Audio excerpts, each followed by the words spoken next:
To discuss Inec's preparation for the Anambra governorship election, we're now joined remotely by Inec National Commissioner and Chairman Information and Voter Education Committee, Festus Okoye. Glad to have you join me on Newsnight, Festus.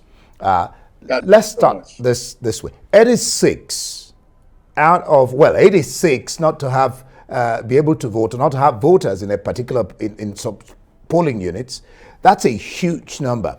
Can you explain to us whatever it is that has happened, and won't these people be disenfranchised, as it were? No, they will not be disenfranchised. What has happened is that the commission converted a total of 1,112 voting points into full-fledged polling units and relocated these voting points to different places. Now, the voters that were voting at these voting points belong to particular polling units. So what has happened is that we did not want to disrupt their voting pattern by doing what we call batch transfer. Now, a total of 81,774 new permanent voters cards will be printed. Now, of the new registrants who registered during the continuous voters registration exercise, we recorded a total of 76,104 valid registrations. Now, no voter registered in relation to these 86 polling units.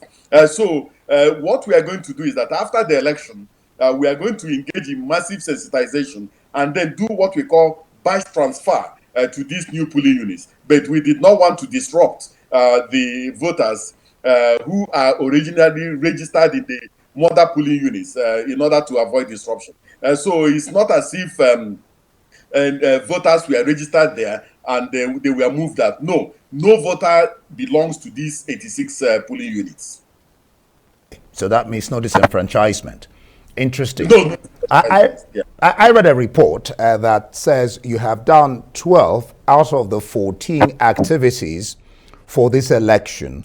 Which are these two? And tell us how really prepared INEC is for this election. Well, we released the timetable and schedule of activities for the conduct of this election on the 19th day of January 2021. And we had 14 items. The only two items remaining now are the end of campaigns and the election itself.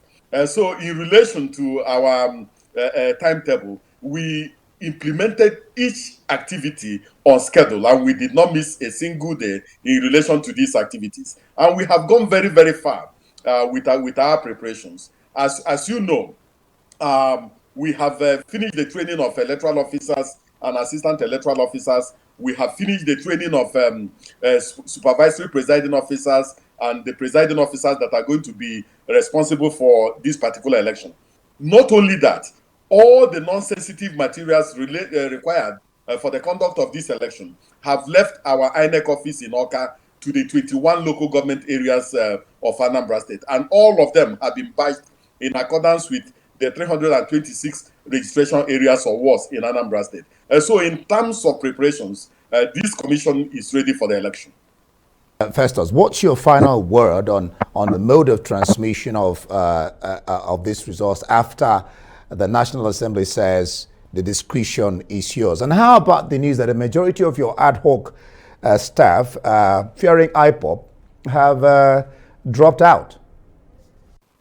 Well, in relation to the mode of transmission, we are going to upload polling unit level results into our INEC Result View portal for public viewing. So we are going to continue with what we did in Edo and what we did in Ondo and what we did in the other by-elections that we conducted. Now, in relation to the issue of ad hoc staff, what we normally do is that we carry out training of ad hoc staff preparatory to the election. Then after the training, we issue the ad hoc staff that we have identified and trained with letters of engagement. It is after we issue them with letters of engagement that they can be said to be ad hoc staff. As of today, we have not issued any single individual with any letter of engagement. So the issue of somebody disengaging or dropping out or doesn't even arise in the first place. Yes, because of the peculiar situation in Anambra. There's anxiety, there's trepidation, and we are addressing this.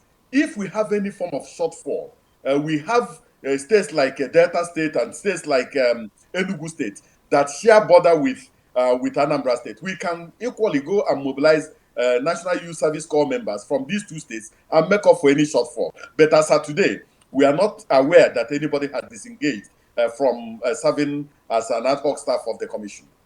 All right. INEC met with leaders of the various political parties today in Abuja.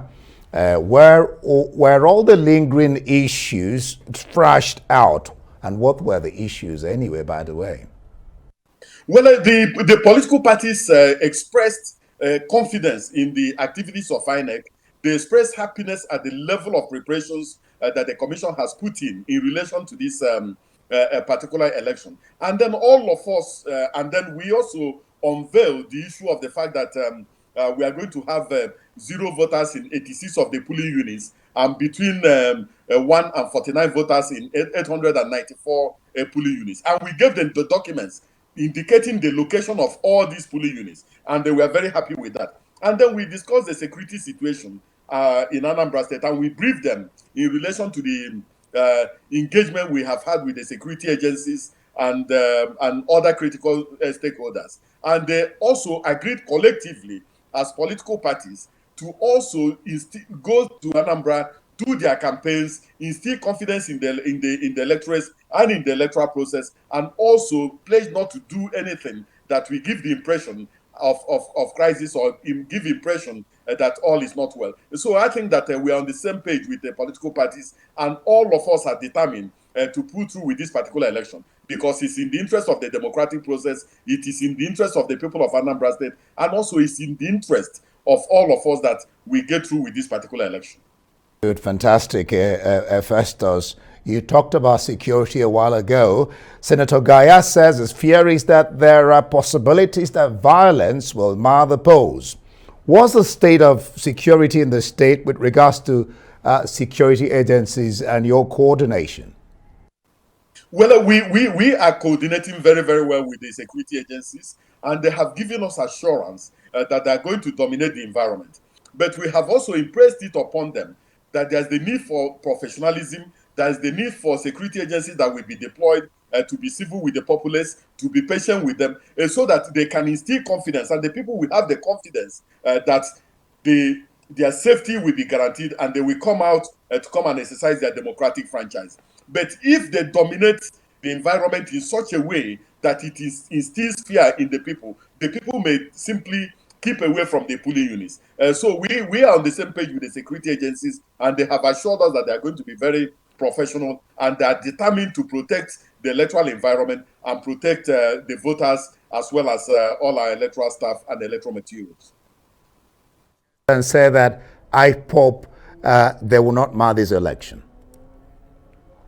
Well, I don't have the ability to see tomorrow, but what I know is that the traditional institutions have been speaking up, calling for peace. The religious institutions have been speaking up, calling for peace. All the critical stakeholders have weighed in and are calling for peace and tranquility in the electoral process, to at least give the people of Anambra State the opportunity of making a determination on the direction of their state, and also on how they want to be governed.